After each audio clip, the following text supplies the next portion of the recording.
স্বরাষ্ট্র উপদেষ্টা এখনকার তিনি তখন আর্মির একটি তদন্ত কমিটির দায়িত্বে ছিলেন। পাশাপাশি জনাব বাহারুল আলম তার নামও এসছে। আজকে আরেকটু আপনার সাথে যুক্ত করি, বিএনপি নেতা নাসিরউদ্দিন আহমেদ পিন্টুর হত্যার সঙ্গে জড়িত থাকার অভিযোগে আইজিপি বাহারুল আলমকে অপসারণ ও বিচারের দাবিতে বিক্ষোভ মিছিল করেছে তার সমর্থকরা। আজকে সেটি হয়েছে ঢাকায় এবং তারা পরে স্মারকলিপিও দিয়েছে। একটু আপনার কাছে জানতে চাইছি। ধন্যবাদ। দুজন দায়িত্বশীল ব্যক্তির বিরুদ্ধে এই অভিযোগ। রাইট, প্রথমে হচ্ছে যে আমি আসলে স্পেসিফিক্যালি আমাকে I need to go through যে জেনারেল জাহাঙ্গীরের এগেনস্টে স্পেসিফিক অ্যালিগেশনটা কী এবং গ্রাউন্ডটা কী for making a poor investigation report, এটার জন্য আসলে পানিশমেন্ট কী। তার আগেও প্রশ্ন সেটা হচ্ছে যে এই কমিশনের রিপোর্ট কি কোনো চার্জশিট? এই বর্তমান কমিশন না, এটি বোধহয় সেটি নিয়ে আমি একটু আসবো আলোচনায়। It's a report only. এই রিপোর্টের এগেনস্টে তার মানে there should be someone who will file a case, যেটার এভিডেন্স হিসেবে এই রিপোর্টটা কাজ করবে ওই জায়গায়। সো দীর্ঘসূত্রিতা রয়ে গেছে এই জায়গায় জেনারেল জাহাঙ্গীরের এগেনস্টে, অথবা যে কারো এগেনস্টে যদি এখানে কোনো কমপ্লেইন থাকে, দিস মাস্ট বি অ্যাড্রেসড। এটাতে কোনো সন্দেহ নাই যে তখন কেউ একজন সুবিধা পেয়েছে অথবা পায়নি, অথবা তখন সে যদি কোনো ব্যত্যয় অথবা বিচ্যুতি করে থাকে, আর এখন যদি সেটা উদ্ঘাটিত হয়, তাহলে তাকে শাস্তি দিতে তো আসলে কোনো সমস্যা নাই, সে প্রাপ্য। একই কথা খাটে হচ্ছে আইজিপি ভদ্রলোকের ক্ষেত্রেও। যদি উনি তখন কোনো ধরনের ব্যত্যয় অথবা বিচ্যুতি করে থাকেন, অথবা কোনো ধরনের প্রিভিলেজ নিয়ে থাকেন অথবা দিয়ে থাকেন, এটা যদি অকাট্যভাবে প্রমাণ হয়, তাহলে অবশ্যই উনি শাস্তিযোগ্য অপরাধ করেছেন, এবং যদি কগনিজেবল অফেন্স হয় তাহলে ওই শাস্তির মাত্রা অনুযায়ী হবে। ভয়টা কোথায়? ভয়টা হচ্ছে আমরা পলিটিসাইজ করে ফেলতেছি ব্যাপারটাকে। ঠিক আছে, জেনারেল জাহাঙ্গীর এই মুহূর্তে স্বরাষ্ট্র উপদেষ্টা, আইজিপি আছেন এই জায়গায়, তাদের নাম এই তদন্তে উঠে আসার মানেই তো হচ্ছে যে তাদের এগেইনস্টে কোনো ধরনের হিনিয়াস মানে অফেন্স এর পেছনে তারা আছেন কি না সেটা তো অকাট্যভাবে প্রমাণিত না।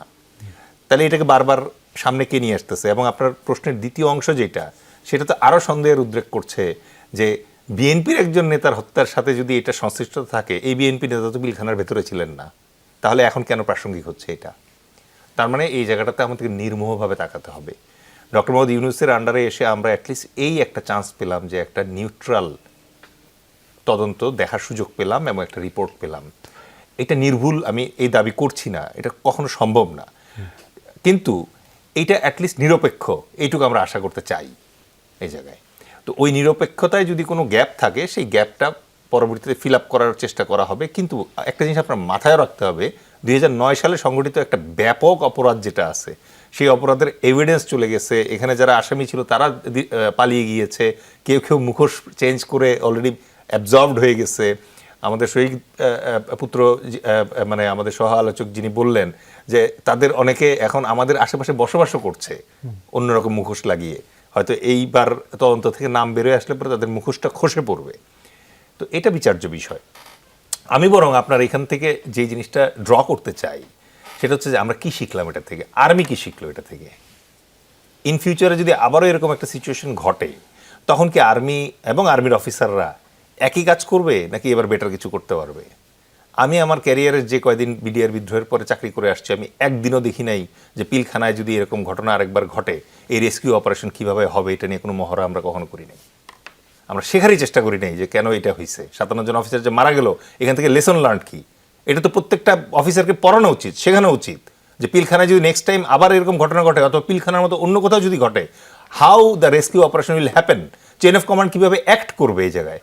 আবার কি আমরা কোনো একটা প্রধানমন্ত্রীর দিকে তাকায় থাকবো যে 6 বছর রয়ের ট্রেনিং পেয়ে এসে বাংলাদেশে আসছে এবং রয়ের প্রেসক্রিপশন অনুযায়ী, ইন্ডিয়ার চাহিদা অনুযায়ী বাংলাদেশ আর্মিকে মেরুদণ্ড ঘুরিয়ে দেওয়ার জন্য 7 জন অফিসারদেরকে একত্রে হত্যার পরিকল্পনার সাথে সক্রিয়ভাবে যিনি সংশ্লিষ্ট এই জায়গায়, যেখানে তার অফিসে চা খাওয়ার জন্য 7 জন না 8 জন ডিডি গেল, উনি জিজ্ঞেস করতে ভুলে গেছে যে জেনারেল শাকিল কি বেঁচে আছে না মারা গেছে। উনি কীভাবে এটা মানে ভুলে যান? আপনি নেগোসিয়েশন করতে আসছেন আমার অফিসে, আমি তো ফার্স্ট জিজ্ঞেস করবো মানে যাদেরকে আপনারা আটকাইছেন ওই জায়গায়, তাদের ভিতরে কয়জন বেঁচে আছে, কয়জন মারা গেছে।